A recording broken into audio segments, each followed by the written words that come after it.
Welcome to the Lit Show. I'm Janie. And I'm Britt. And we are lit. All right. This one is going to be a Q&A, which is, I don't think we've ever done it before. Have we? No, I think it's going to be good. Yeah. The burden of beauty. So do you want to start off with the questions or do you want me to? I'll start off with questions. Okay. All right. This question is for Britt. What are the greatest achievements you have conquered in the burdens of only feeling beautiful and how they made you thrive in your goals? Okay. I wrote, first of all, I want to make clear of one thing before I start. I once viewed love as mere kindness and recognized my deep empathy for others. Now I understand that my empathy is a true gift from the Lord, and it is an inherent part of me and very important in my life. Oh, I love that. Okay. Society has often presented a conventional lifestyle, in my opinion, or what my perception was: owning a house and a car, marriage, a white picket fence, and children as the ideal. My fear of not being able to achieve this for myself led me to doubt my own capabilities. Prior to my faith in Christ, I consciously chose to reject these societal norms and sought to distance myself from them. My rebellion was evident. I refused to conform in actions, attire, or lifestyle, choosing a different path that redefined normal for me. Oh, wow. I like that. All right. The next question for you is, what are some challenges you've faced personally regarding societal beauty standards? During the weekends, I immersed myself in the music scene to maintain the vibrant atmosphere of the 1960s mixed in with an electronic dance music movement and jam bands that had such unfathomable talent that blew my mind, and encountered numerous unique and talented artists. And I thought about this on the way here. Those artists, man, if they would flip the switch over to this kingdom work, wow. I mean, they would... I met so many talented artists. Yeah. It was a place where adults that weren't choosing what they're called the norm were going to be. They worked hard to play hard and left reality behind for a spot in time that would feel like it would last forever. My attire consisted of electronic clothing and makeup that glittered under the lights, the moon, and the stars, enhancing the ambiance, especially when substances were involved. I believe this was my life without planning for the future.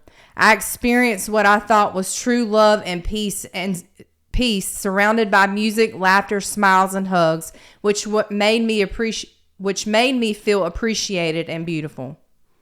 Reflecting on those times, I realized that substance use overshadowed my sense of beauty. It detracted me from my appearance and led me to outwardly display indifference, masking my internal struggles. The temporary excitement from substance use left me with a feeling of emptiness, devoid of depth or fulfillment.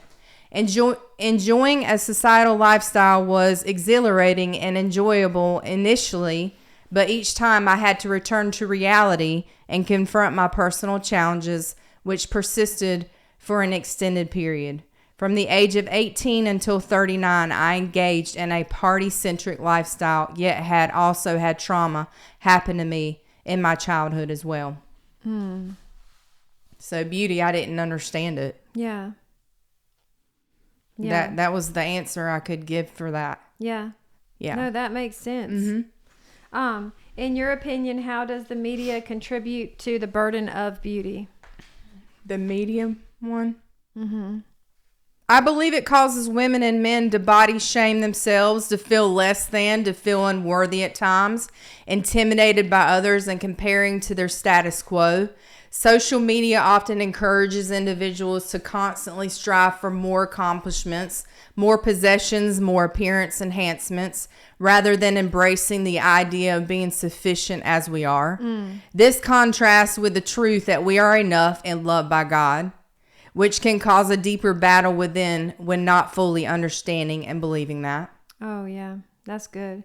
What advice would you give to young women who feel overwhelmed by the societal expectations of beauty? These are some of the points that really came to my mind really quickly. Your story is still being written. Yeah.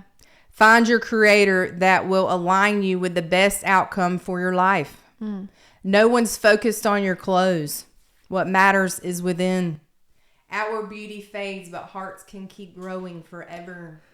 You have a purpose. Saying no is enough. Don't settle for less than what you deserve.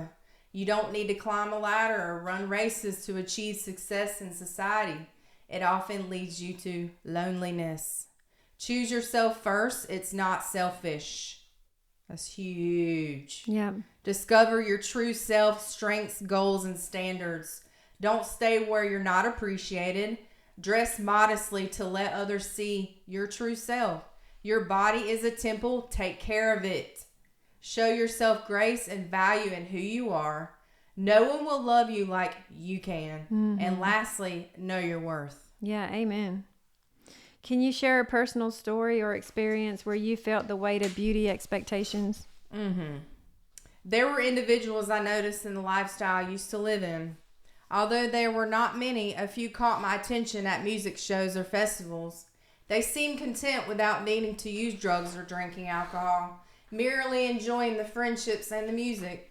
It was difficult for me to understand how they could find enjoyment in this way. I questioned to myself, how are they even having fun here? At that time, I did not have a relationship with Christ and saw excitement in various ways, often spending nights dancing away my worries. Outwardly, I displayed confidence, but internally, I struggled greatly. My inner turmoil often manifested outwardly in unpleasant ways.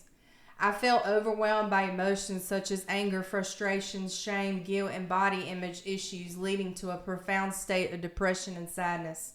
Initially, I believed that love, peace, and kindness were prevalent in the crowd and the music. However, this perception was misguided as such an atmosphere proved unsustainable without a solid foundation of inner beauty.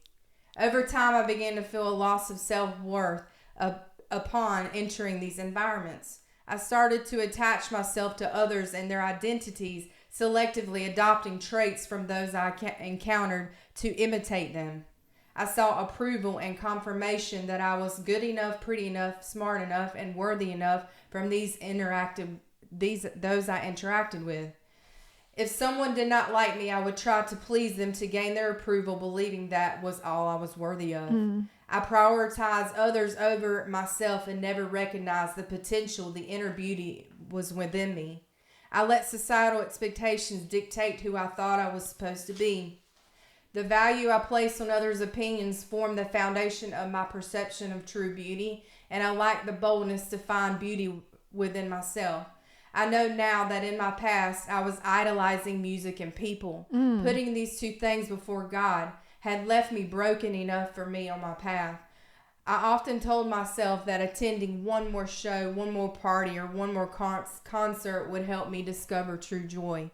However, this expectation was mistaken. Despite trying for many years, I never achieved this goal.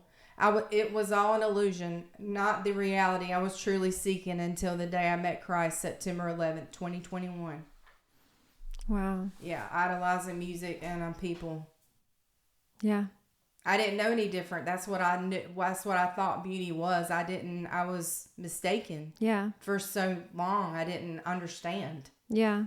I love it how passionate you are about when I asked the question, what advice would you give young women who feel overwhelmed with like beauty expectations and stuff like that? Like basically you said it all, like know your worth. I'm big on that. It's just.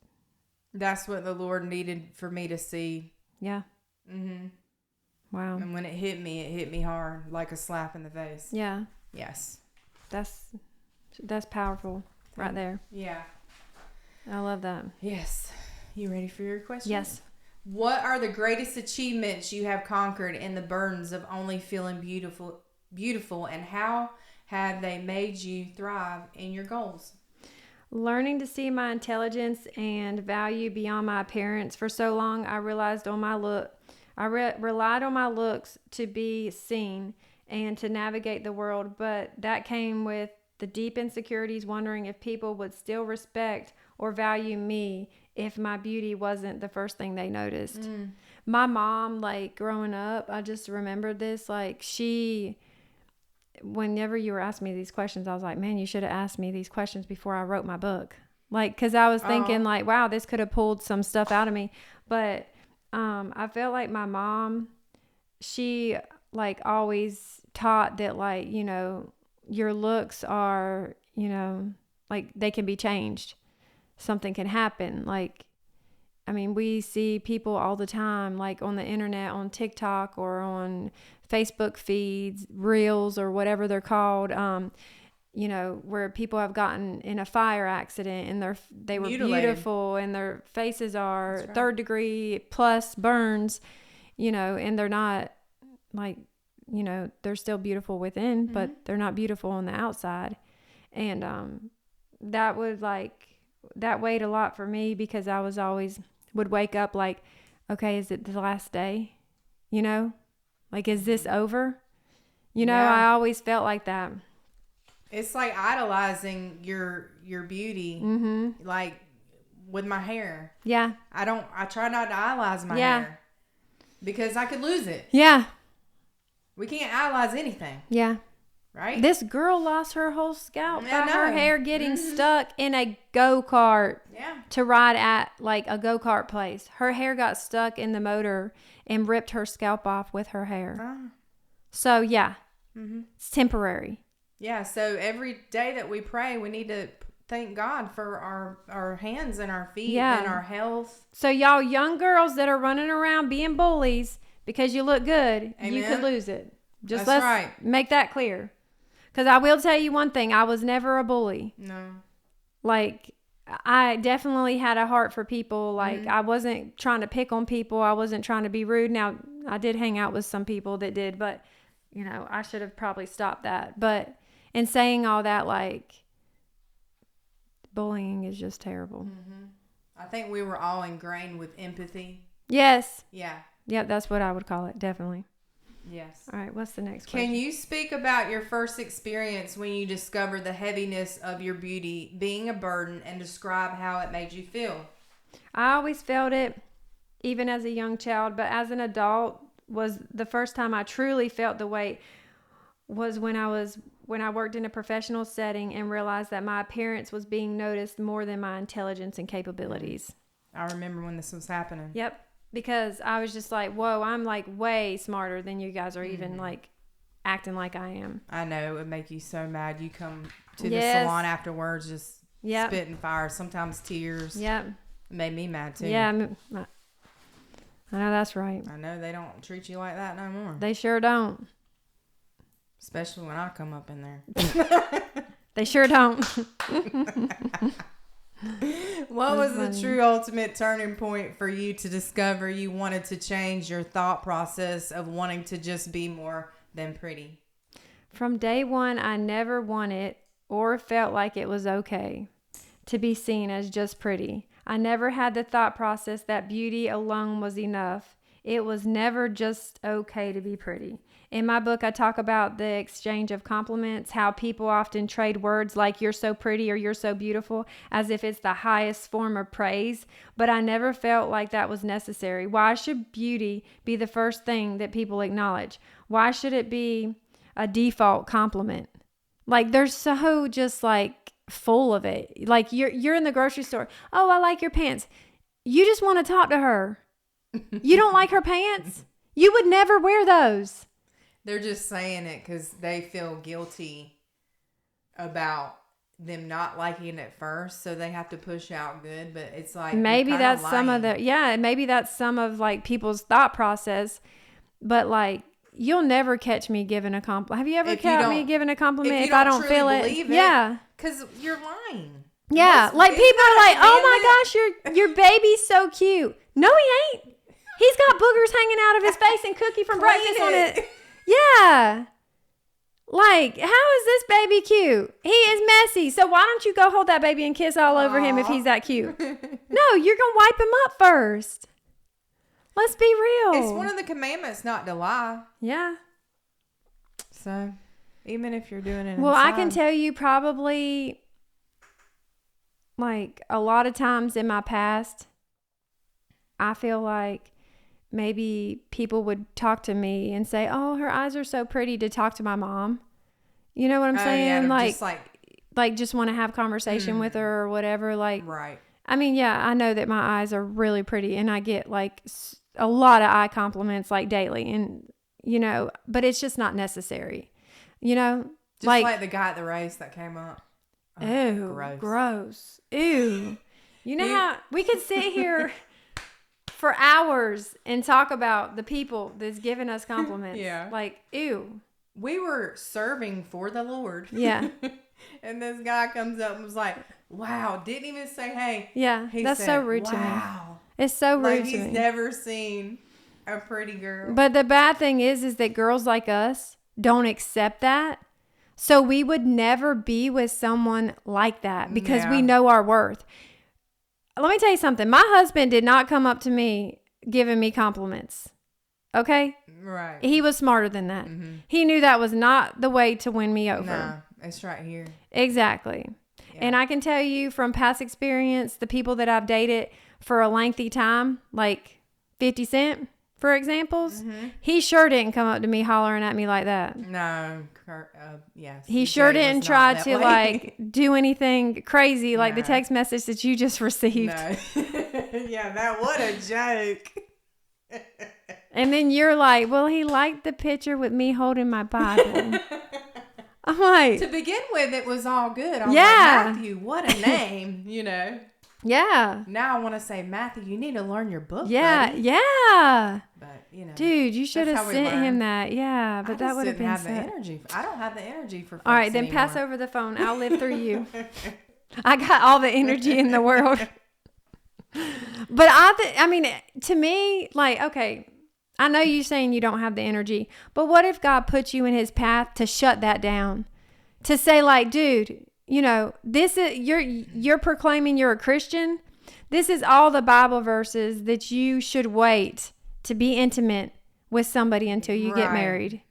I just didn't have it. I was studying this and just let him go. But honestly, it would have been such a good story. It would have been, but I have other people I can't save him. No, that's not saving him. That wouldn't be considered saving him. Yeah. I didn't even want to. Yeah. I mean. We operate different. Well, no, I just feel like, I don't know if I would do it with my own self, but I know I was mad that he acted that way to you. For me, yeah. So I wanted to fight for you. Right. So that makes sense. Trust me, I could have fought good. Yeah, you could have, because you know your stuff. But I was just like, psh, yeah. Next. Yeah. You know what I mean? Yeah, I feel that. All right, what's the next question? All right, what are we on? What were some of your hardest challenges in this transformation period as an adult, or breaking these burdens for yourself? Oh, wow. Having to fight to be taken seriously. Yes. I feel like that was my whole life. Like my whole 20s and 30s, fight. And not let other people's perception of me dictate my confidence or work ethic. Because I feel like if all they saw was a pretty face, they're not looking at what I'm doing, what I'm bringing to the company. Mm-hmm. They're not looking at what I'm thriving in and how good I am at something. And now, like, to finally fully be noticed, like, I'd say I've been being noticed for 8 years now. And I will, like, there's been a few people like Jim, my mom, like, you know, Tim would be one of them. Like, there's been Don, who passed away. He's was one of my mentors. I would say that they saw beyond a pretty face, that they saw, you know, the true me. Right. And I know you saw it, obviously. Yeah, absolutely. All right. What's the next one? Who were some of the people that helped you along the way? That's pretty much what you just answered. Yeah. Well, my mom, definitely. Yeah. She's always encouraged me to move, to be more than what other people say I am at the surface. She's taught me resilience and the power of words, showing me how to speak up for myself. Mm-hmm. My mom is a firecracker. My mom would not have let that text go. Let me tell you something like that. She would have been like, hand me that phone over. We about to settle this. Like, my mom is the most feistiest person I think I've ever met. And like when I was younger, I used to be like, oh gosh, like she's about to get like on my friend for being like mad or like, you know, something just crazy. But now I'm like, just like, I want to be like her. Like I want to be that person, you know, like this little boy in church, like, Riley, like he's little and he's just like the sweetest baby ever, like to me. Like I just love him. He's not really a baby, but he's my baby. But and someone had said that he was small and they were picking on him saying like, well, you're two. Whew. When he came and told me, I marched him back in that room. I was like, where is the little boy at? I didn't even go to the teacher. I was just like ready to just like light up. Yeah. Because I'm like, oh, you don't we don't talk like that. And then the little boy was so mature. Like he handled it so well. He was like, sorry, man. He reached his hand out to shake Riley. He was like, and I said, yeah, Riley is small for his age, but so was his dad. Right. You know, like, so like, you know, he comes from smaller people, you know, you may not, your dad might be 6 foot and you might be too tall for your age. Right. You know, we're not all the same, but he ended up apologizing to Riley, and you could see that was just so satisfying to Riley to be That's good. It made him feel 2 feet taller, you know? Right. That's good though. Yeah. I think when confrontation arises for me, I feel it like I know when to speak. Yeah. Like with that conversation with the guy, I'm like, this has only been going on for 10 minutes. Yeah. This conversation, like, yeah, I have other things to do. Yeah. So, you didn't know him that long. No. I'm just like, oh, I kind of said a little prayer for him. Yeah. Like, God bless you. Ooh. Well, my other ones would be my dad, my younger brother. Right. Your brothers. Yeah. Danielle, Miss Faye, my cosmetology teacher. Oh, she was a huge one. And then Don, who passed away, who I mentioned. My husband, Daniel. My Aunt Donna. Jennifer, my sponsor. Carmen, she's also my sponsor. Or I should say my spiritual mentor. My mentors in leadership at business levels. And then Britt, my best friend. We have been through challenges in our friendship, but one thing I can always say that we hear each other out and genuinely try to understand where the other person's coming from.